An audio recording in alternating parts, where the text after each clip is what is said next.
여러분 안녕하십니까? 이번 시간에는요 우리 제1장 재정학, 의의와 성격에 대해서 볼 건데요. 자, 재정학은 도대체 뭐에 대해서 다루는가 먼저 살펴보고요. 그 다음에 재정학은 정부의 경제 활동이라 할 수 있는데 도대체 정부는 정체가 무엇이냐? 그걸 살펴볼 거고요. 정부가 시장에 개입을 하게 됩니다. 원래 경제학은 시장이 알아서 잘 작동될 것이다 이렇게 얘기하는데 약간 현실에선 시장이 삐끄덕거리고 제 기능을 못하는 상황이 존재하죠. 그래서 정부가 개입을 하게 되죠. 그래서 시장 원리랑 정부가 약간 믹스되는 그걸 혼합경제체제라고 하는데 그거에 대해서 살펴보고요. 그 다음 재정학 연구의 역사에 대해서 우리 한번 살펴보도록 하겠습니다. 자, 먼저 교재 내용에 들어가 보시면 챕터 1장의 1절 재정학 연구의 내용 한번 살펴볼게요. 자, 이거는 재정학이 도대체 무엇을 다루는가 그거에 대해서 살펴본다라고 생각하시면 되겠어요. 자, 우선 첫 번째 줄에 보시면 재정학을요 Public Finance라고 얘기합니다. Public Finance. 여러분, Finance라는 게 뭐예요? Finance라는 게 우리가 이제 금융 이렇게 번역을 한다고요. 금이라는 게 사실 돈을 얘기하는 것이고요. 융은 융통한다 이런 뜻입니다. 옛날에 이제 금 가지고 돈의 기능을 다 할 수 없어서 금과 은을 같이 우리가 화폐로 간주하는 경우가 생기는 것이죠. 그래서 금과 은을 같이 화폐로 간주하는 것을 복본위 제도 이렇게 얘기하고요. 아니야, 금만 화폐야. 이게 바로 금본위 제도라고 얘기하죠.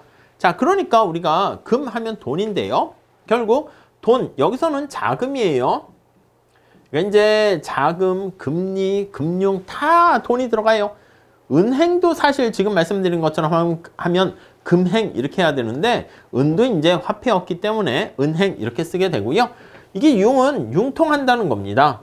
그러니까 자금을 융통한다는 것은요. 돈을 빌려서 돈을 재원을 조달해서 어떻게 사용을 하는가 이거에 대해서 지출하는가에 대해서 다루는 게 바로 금융이 돼요.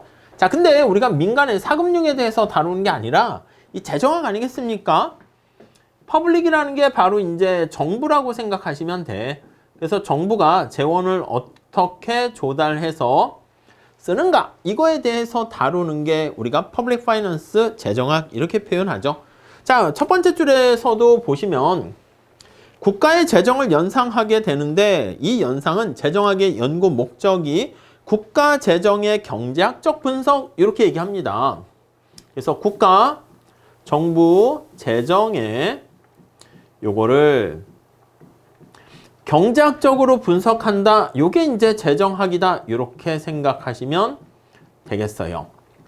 이해 가시죠? 자, 근데 요거는 좀 부족해요. 조금 더 들어가야 됩니다. 자, 뭐냐면 세 번째 줄 보시면 틀린 건 아닌데 우리가 이제 공부하려고 하는 분야의 성격이 네 번째 줄에 가 보시면은요. 국가 재정 이외에 국가 재정 이렇게 있지만 조금 더 들어가서 정부 또는 공공부문과 관련한 다양한 주체들 여기다가 추가적으로 정부도 이제 국가라고 볼 수가 있지만 지방정부 등등 거기다가 더 나가서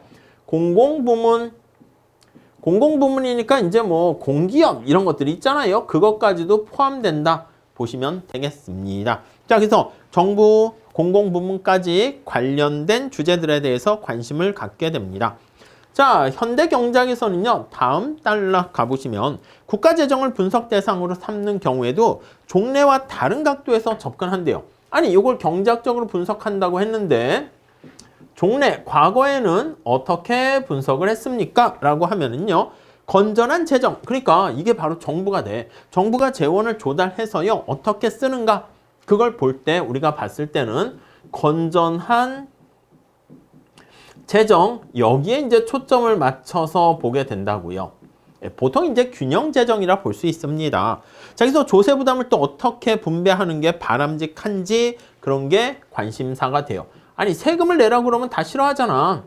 그래서 어떻게 조세를 부과하는 게 공평한가? 그거에 대해서 우리가 살펴보는 게 과거의 재정학이었다라고 보시면 되겠고요.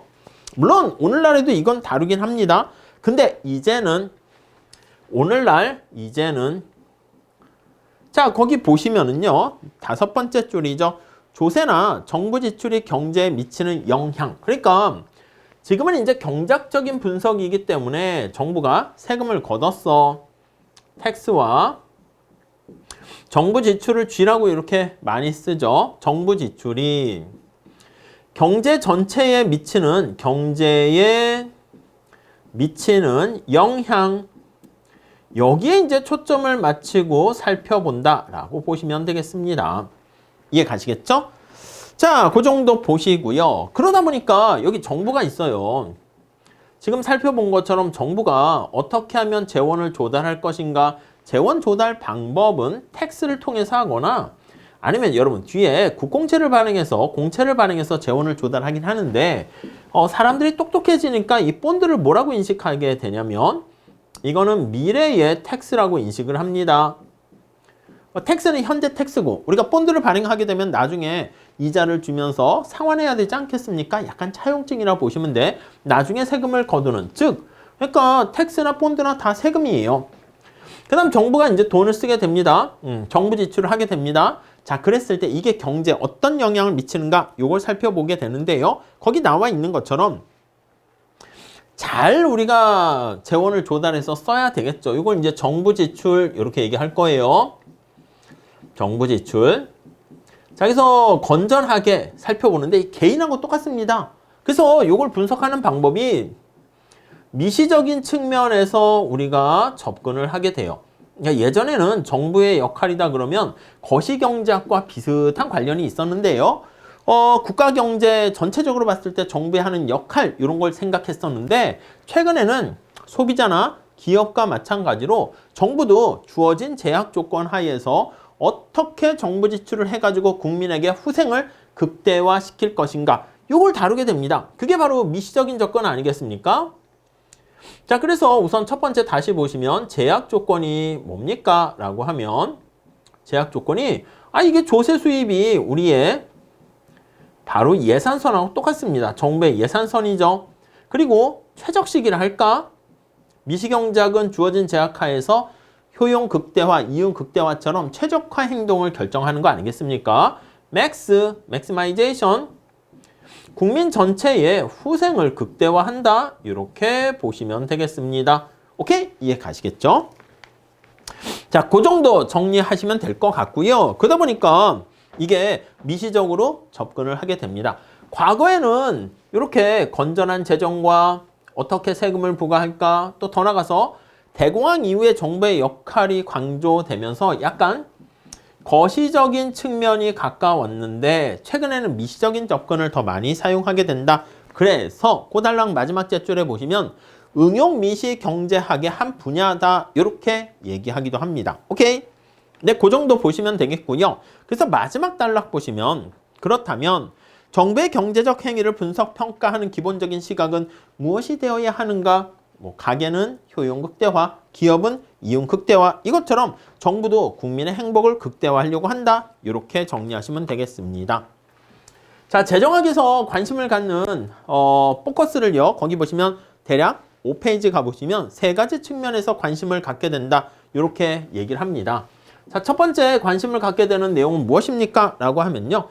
정부가 어떤 행동을 하고 그와 같은 행동은 어떤 의사결정 과정을 거쳐 나오게 되는지 그걸 살펴봅니다. 정부가 어떤 행동을 하는가, 정부의 여러 가지 주어진 상황에서 선택을 우리가 살펴보고, 오케이? 그 다음에 이 선택을 왜 그런 선택을 했는가 살펴보는 약간 정치적인 과정이라고 할까? 왜 그렇게 됐지? 요거를 우리가 눈여겨봐서 살펴볼 것이고요. 자, 그 다음 두 번째 관심은 다음 단락. 정부의 행동이 경제에 어떤 영향을 미치게 될지 예측하게 된다라고 보시면 되겠습니다. 정부가 어떤 선택을 했어? 그러면 경제에 미치는 영향, 요거를 우리가 살펴봐요. 그거를 예측한다. 이게 이제 우리가 또 두 번째 관심을 갖는 토픽 포인트다. 이렇게 보시면 돼요. 그래서 정부가 이렇게 생각하고 개입을 했는데 민간에서 시장의 반응이 다르게 영향을 미치게 되면 그럼 정부의 거기 보시면 정책 효과는 확 줄어들게 되고요. 네, 그런 것들도 관심 포인트고요. 다음 세 번째, 마지막으로 관심을 갖게 되는 포인트는요. 세 번째, 여러 가지 정책 대안들이 있을 때 이들 중에서 어떤 것이 좋고 나쁜지 그걸 평가하게 됩니다. 그래서 다양한 정책들에 대해서 평가하게 되고, 이게 바람직한가 그런 걸 생각하고요. 다음엔 어떻게 할 것인가 그런 것들. 그래서 거기 보시면 앞에 두 가지 일은 있는 그대로의 사실에 대한 얘기가 조금 더 많습니다. 그래서 정부가 어떻게 선택했지, 그리고 그 영향이 어떻게 영향을 미쳤지, 이게 바로 실증 경작이라고 하죠. 그래서 실증적인 분석의 포인트다, 이렇게 볼 수가 있고요. 근데 그거 말고 여기 다양한 정책에 대해서 이렇게 평가한다고 그랬잖아. 이거는 말 그대로 주관적입니다. 규범적입니다. 그래서 이런 것들은 우리가 규범경제학의 영역이라 하죠. 그래서 규범적인 분석을 하는 것이다. 이렇게 얘기를 할 수가 있습니다. 오케이, 이 정도 봐주시죠. 자, 그래서 거기 보시면 재정학을 분석하는 것도요. 실증적인 분석과 규범적 분석 두 가지로 크게 나눌 수 있다 보시면 되겠습니다. 자, 먼저 첫 번째로는 재정학에 대한 내용 그걸 살펴봤고요. 다음 시간에 우리가 재정학의 주체가 누구라고요? 정부 아니겠습니까? 정부란 무엇인가에 대해서 살펴보도록 하겠습니다. 다음 시간에 이어서 할게요. 감사합니다.